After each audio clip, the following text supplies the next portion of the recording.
거룩하신 하나님 아버지, 고난주간을 보내면서 주님께서 가셨던 길을 묵상하며 나아가게 하심을 감사드립니다.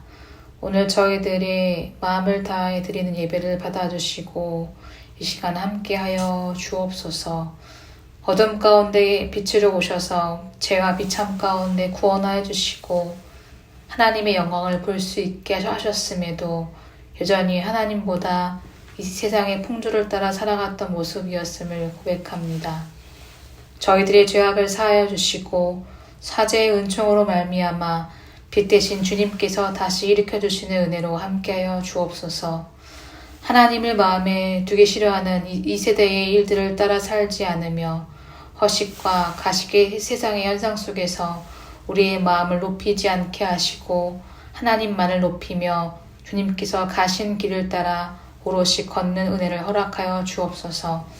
예수님의 생애를 묵상할 때에 이 땅에서 그 나라를 세우시기 위하여 십자가의 길까지 걸어가신 주님을 묵상합니다.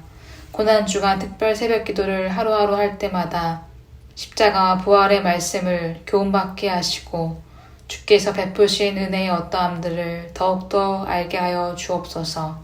받은 은혜로 인해 승리의 삶을 살아가게 하시고 고난 가운데서 기뻐하며 절망 속에서 소망을 잃지 않게 하여 주옵소서. 말씀을 전하신 목사님께 영육의 강건함을 붙드시며 기도를 함께 나아가는 교회 위에 말씀으로 부욕해 되게 하여 주옵소서. 예수님의 이름으로 기도드립니다. 아멘. 특별 새벽기도 두 번째 날, 오늘 우리에게 주시는 하나님의 말씀은 마태복음 27장 1절에서부터 10절까지 말씀입니다. 제가 봉독해 드리겠습니다. 새벽에 모든 대제사장과 백성의 장로들이 예수를 죽이려고 함께 의논하고 결박하여 끌고 가서 총독 빌라도에게 넘겨주니라. 그때 예수를 판 유다가 그의 정죄됨을 보고 스스로 뉘우쳐 그 은 30을 대제사장들과 장로들에게 도로 갖다 주며 이르되 내가 무죄한 피를 팔고 죄를 범하였도다 하니 그들이 이르되 그것이 우리에게 무슨 상관이냐 내가 당하라 하거늘 유다가 은을 성소에 던져놓고 물러가서 스스로 목매어 죽은지라. 대제사장들이 그 은을 거두며 이르되 이것은 핏값이라 성전고에 넣어둠이 옳지 않다 하고 의논한 후 이것으로 토기장이의 밭을 사서 나그네의 묘지를 삼았으니 그러므로 오늘날까지 그 밭을 피밭이라 일컫느니라. 이에 선지자 예레미야를 통하여 하신 말씀이 이루어졌나니 일러스되 그들이 그 가격 매겨진 자 곧 이스라엘 자손 중에서 가격 매긴 자의 가격 곧 은 30을 가지고 토기장이의 밭값으로 주었으니 이는 주께서 내게 명하신 바와 같으니라 하였더라. 아멘. 지난밤도 잘 주무셨습니까? 오늘 특별 새벽 기도의 두 번째 날 마태복음 27장 1절부터 10절까지 말씀입니다.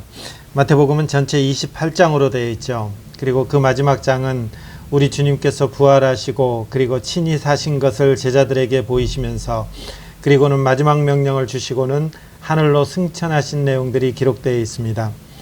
그리고 그 바로 앞장인 오늘 27장 우리 주님께서 붙잡히셔서 재판받으시고 그리고는 아무 능력이 없는 그런 사람처럼 이리저리 끌려다니시고 매맞고 조롱받고 결국에는 십자가에 처형당하는 그런 내용들이 27장에 기록되어 있습니다. 예수님에 대해서 조금이라도 호의를 가진 사람이라면 오늘 우리가 읽은 이 27장 전후를 그냥 읽기는 참 어려울 것 같습니다. 어떻게 이럴 수가 있을까? 어떻게 이럴 수가 있을까? 많은 사람들을 먹이신 그분, 병자를 살려주신 그분, 죽은 자까지도 살려주신 그분께서 이렇게 무참하게 그리고 이렇게 무능하게 사람들에게 조롱당하고 이렇게 죽어갈 수가 있을까? 우리가 눈으로 읽기조차도 부담스러운 그런 내용이 바로 이번 한 주간 동안 살펴보게 되는 27장에 기록되어 있습니다.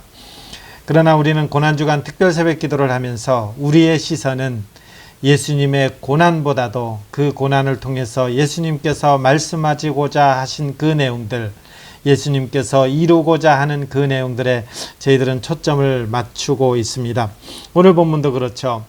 오늘 이제 마태복음 27장 1절부터 10절인데 신문이 끝나고 나서 판결이 확정되자 새벽 미명인데도 대제사장들과 백성의 장로들은 예수를 결박한 뒤에 빌라도 총독에게 넘겨줍니다. 그리고 총독 앞에서 이제 넘겨주었기 때문에 신문을 받아야 되는데 신문을 받는 내용은 11절로 이어지고 있습니다. 그러니까 11절 내용은 내일 하게 되는 것이죠. 내일 본문에 등장하게 되는데 그러면 총독 앞에 서고 내일 신문하는 내용 사이에 오늘 본문인 하나의 삽입 같은 이야기, 하나의 다른 얘기가 등장합니다. 바로 유다의 자살 이야기와 대제사장의 반응, 이것이 오늘 하나의 어떤 삽입구처럼 끼어 있는 것이죠. 오늘 내용은 복음서에서 마태복음에만 기록된 것입니다. 예수를 판 유다가 스스로 뉘우쳐서 예수를 판 은 30을 대제사장들 그리고 장로들에게 도로 갖다 줍니다. 그러면서 이렇게 말하죠. 내가 무죄한 피를 팔고 죄를 범하였도다. 무죄한 사람을 고발했다. 무죄한 예수를 고발했다. 이렇게 하는 것이 아니라 무죄한 피라 그러죠. 그리고 그들이 받지 않자 성전을 향해서 던지고 나가서 비참한 최후를 맞게 되는 것이 이 유다의 일생입니다. 근데 여기서 대제사장들과 장로들의 반응을 한번 보십시오. 우리에게 무슨 상관이냐? 사실 가룟 유다와 공범이면서 그 모든 책임을 지금 가룟 유다에게 떠넘기고 있죠.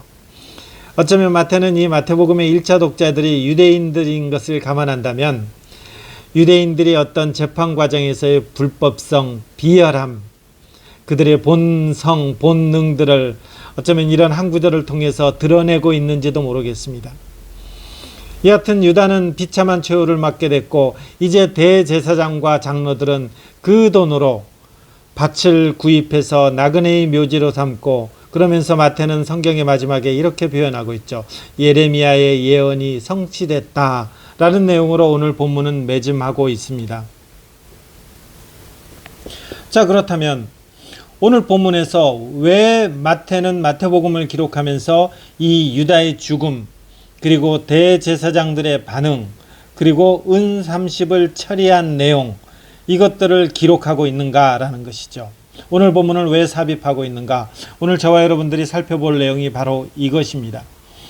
첫 번째는 우리가 이것입니다. 예수의 죽음이 무죄한 죽음이며 하나님의 말씀이 성취된 것을 드러낸 죽음이라는 것이죠. 예수의 죽음은 무죄한 죽음입니다. 유다가 대제사장과 그리고 장로들에게 무죄한 피를 팔았다 이렇게 되어 있는 것이죠. 구약 성경에서 이 1차 독자인 유대인들은 구약 성경이 굉장히 익숙한 사람들이잖아요. 이 구약 성경에서 죄 없는 사람이 죽음을 당했을 때에 사용되는 표현이 무죄한 피 이런 것입니다. 그러니까 지금 무죄한 피를 가룟 유다의 입술을 통해서 사용하는 것을 통해서 예수님의 죽음은 죄 때문에 죽은 것이 아니다라는 것들을 가리키는 것이죠. 그리고 대제사장들 역시 가룟 유다가 가지고 온 이 은 30을 성전의 수입으로 받기를 거절한 행동은 그들 스스로가 예수님을 죽이는 행위가 부당한 것임을 알리는 것입니다. 이처럼 예수님의 죽음은 무죄한 죽음입니다. 그러나 이래 예수님의 죽음은 오늘 본문을 통해서 이 무죄한 죽음에 머무르는 것이 아니라 하나님의 말씀이 성취된 것을 드러낸 죽음이죠. 결국 유다가 던져놓고 간 이 돈으로 성전고에 넣어두기는 옳지 않다 해서 의논한 후에 토기장이의 밭을 사게 되죠. 그리고 그 밭을 산 곳을 통해서 나그네의 묘지를 삼고 있습니다. 그러면서 성경은 이것은 선지자 예레미야를 통해서 하신 말씀이 이루어졌다 이렇게 말씀하고 있는 것이죠. 은30, 핏값, 피밭, 토기장이 같은 표현들은 사실상 구약 용어죠. 아까도 말씀드렸듯이 마태복음의 1차 독자들이 유대인인 것을 감안하면 지금 마태는 계속해서 오늘 본문을 통해서 구약의 성취와 그리고 그 성취를 이뤄내신 예수님이 누구신가를 밝히고 있는 것입니다. 그러면 어떤 구약을 성취했고 오늘 그 예수님은 누구신가라는 것입니다.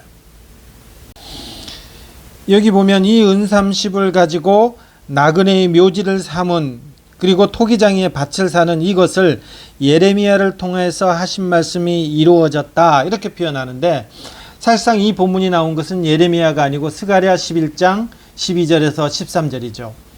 이 스가랴 말씀은 9장에서 스가랴 9장에서부터 13장까지 왕이 자기 백성에게 버림을 받고 결국 죽임을 당하는데 그에게 매겨진 가격이 은 30이죠. 지금 이 본문 말씀을 끄지고 오는 것입니다. 그럼 왜 이것을 스가랴의 말씀이라고 안 하고 예레미야 말씀이라고 했습니까? 라고 했을 때에 이 스가랴의 말씀을 예레미야를 통해서 그 하신 말씀이 이루어진 것으로 보고 있는 것이죠. 그러니까 스가랴의 말씀을 예레미야의 관점에서 해석하고 있는 것인데, 그렇다면 우리가 이 예레미야 말씀도 한번 찾아봐야 되죠. 토기장애와 관련된 말씀이 예레미야 18장에 나와 있습니다. 밭을 구매하는 내용이 예레미야 32장에 나와 있습니다. 먼저 토기장애와 관련된 이 예레미야 18장에는 토기를 깨트리는 하나님의 주권이 나오는 것이죠. 그리고 이 토기를 깨트리면서 무죄한 피를 흘린 것에 대해서 핏값을 묻겠다. 이게 예레미야 18장입니다. 무죄한 피를 흘린 것에 대해서 핏값을 물었겠다. 그 죄에 대해서 심판하시겠다라는 것입니다. 반면 예레미야 32장에 가면 분위기가 확 달라집니다. 이 은으로 인해서 아나돗이 밭을 사는 내용입니다. 여러분, 밭을 왜 삽니까? 지금 이 예레미야는 이스라엘이 지금 포로로 잡혀가기 직전입니다. 그리고 잡혀간 이후 그 잡혀간 어간에 쓰여진 것입니다. 그렇다면 포로로 잡혀갈 때는 이 땅이 무용지물입니다. 근데 밭을 산다라는 것이 뭡니까? 미래에 회복시킨다는 것입니다. 다시 이스라엘 백성들이 돌아온다라는 것이죠. 그래서 이 예레미야 32장에서 보면 복이라는 단어가 반복되고 반복됩니다. 그리고 41절에 가면 32장 41절에 가면 내가 기쁨으로 그들에게 복을 주되 나의 마음과 정성을 다해서 그들을 이 땅에 심으리라, 이 땅에 심으리라, 이런 내용이 나오죠. 그러니까 이 예레미야 32장의 내용은 뭡니까? 핏값을 통해서 긍정적인 회복, 핏값을 통해서 어떤 구원의 혜택, 이런 것들을 나오는 것이죠. 그러니까 이 예레미야의 이 내용은 양면성을 갖고 있는 것입니다. 자, 일단 조금 더 가면요. 오늘 본문을 보면 예수님의 핏값으로 산 밭으로 부정한 이방인들의 묘지를 만드는 데 사용되고 있습니다. 이것은 예수님의 핏값의 양면성이죠. 이 핏값을 무죄한 자를 죽게 한 그 핏값을 물어서 심판을 갖게 오기도 하는 것입니다.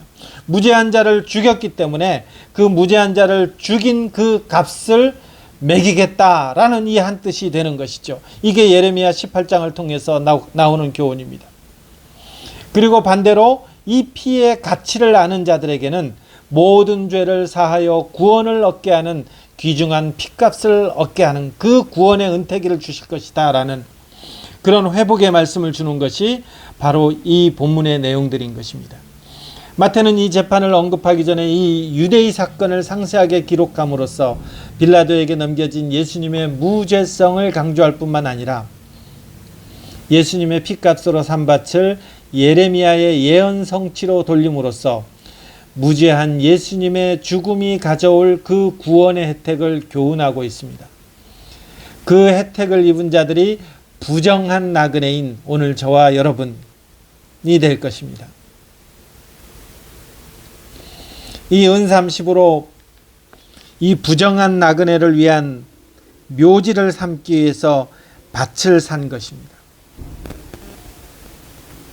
우리의 구원은 값싼 구원이 아니고 우리 주님의 핏값으로 사신 감당할 수 없는 은혜임을 우리는 오늘도 고백하며 이런 주님이 우리 예수님이라는 것을 바로 알아가는 그런 하루가 되어야 할 것입니다. 한 가지만 더 언급한다면요.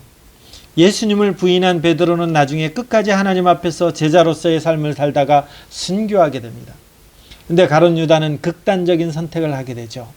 여러분, 무엇이 차이인가요? 유다는 용서받는 자리까지 나아가지 못했습니다. 그러나 베드로는 부인하였지만 회개함으로 나아가했습니다. 여러분, 이런 표현을 들은 적이 있습니다.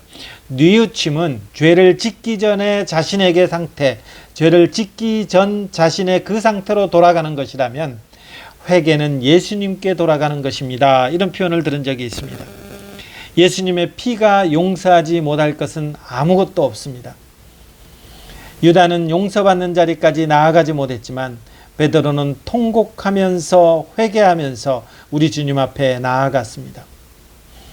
이번 주 우리는 성찬을 앞두고 있습니다. 성찬을 앞둘 때 우리의 몸과 마음을 살피면서 하나님 앞에서 정결함을 지켜야 되는 것이죠. 주님 앞에서 자신을 돌아볼 수 있는 기회가 되는 것이 성찬을 앞둔 성도의 태도일 것입니다. 우리가 하나님 앞에서 회개할 일이 있다면 베드로처럼 3번이나 부인하며 심지어 저주하며 맹세하며 부인했지만 그가 회개함으로 하나님 앞에서 거룩하게 쓰임받았던 것처럼 우리 앞에 어떤 거리낌이 있다면, 성찬을 앞두고 거리낌이 있다면 하나님 앞에 회개하고 그리고 정결함으로 주님 성찬을 대하는 그런 기회가 되기를 간절히 기원하며 축복합니다. 기도하겠습니다. 하나님 아버지, 유다의 이 은 30을 두고 마태는 구약의 예레미야의 말씀을 끄집어내면서 우리 주님이 누구신가를 교훈하고 있습니다. 우리 주님의 그 피로 말미암아 어떤 이들은 심판이 되고 그리고 어떤 이들은 구원의 혜택을 입었음을 오늘 말씀을 통해서 저희들이 교훈받습니다. 이 예수님을 바로 알게 도와주시고 바로 믿게 하여 주옵소서. 특별히 하나님 아버지, 하나님 앞에 우리가 거리낌이 있다면 우리가 단순한 뉘우침으로 있는 것이 아니라 철저히 하나님 앞에 회개해서 다시 주님 앞에 돌아설 수 있는, 다시 주님 앞에 나아올 수 있는 그 용서의 은혜를 저희들이 받을 수 있도록 주께서 저희와 함께하여 주옵소서. 계속해서 하나님의 성도들이, 하나님의 자녀들이 입술을 열어 주님 앞에 간구할 때에 종의 간구하는 그 소리에 하나님께서 귀 기울여 주옵소서. 주님의 은혜를 간구하며 예수님의 이름으로 기도드립니다. 아멘.